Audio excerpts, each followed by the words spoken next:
I'm Lucia. I'm the trainer and assessor for the Diploma of Project Management. I'd like to talk to you about scope management. It's one of my favorite units and topics in project management, mainly because it serves as the very first step to project management. Now, what is scope? Scope means what's included and what's not included in the project.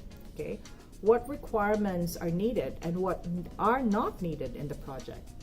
Now, to determine the scope, we have to go back to the people who started to envision this whole project in the first place, such as the project sponsor. Now, project sponsor is a client or anyone who has thought of the project, has this idea for a particular objective or a goal. Yeah. An example would be, say for example, you have a client who wants to start a hotel business and they want to build a hotel. Now, what they're trying to say is that we want a hotel where it should be. Okay, let's just say in the middle of Perth. They tell what suburb.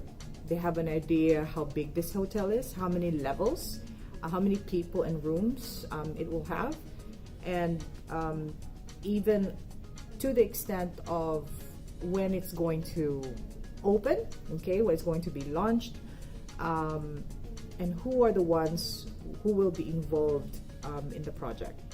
So these are the basic requirements that any client could start thinking about, although not extremely detailed, because remember, this is the start of project management. The idea has just come to life. This is the birth of every project. So the requirements that are placed there, it is now translated to a document after a huge meeting between all stakeholders. They start meeting about different ideas on what they want to include in the hotel.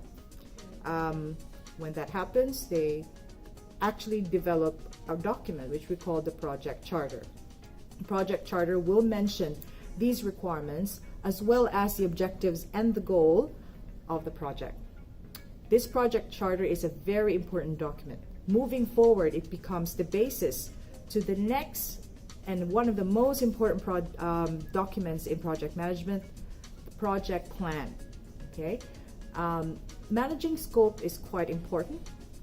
Of course, things could change. More ideas could come in the middle of a project when it's already being implemented. What's important is that we embrace these changes, and we call this in our term scope creep. When something changes in the scope, we embrace it, but plan on how to manage and control it. So you're able to still complete the project on time, within budget, and of course the quality that you're trying to aim for.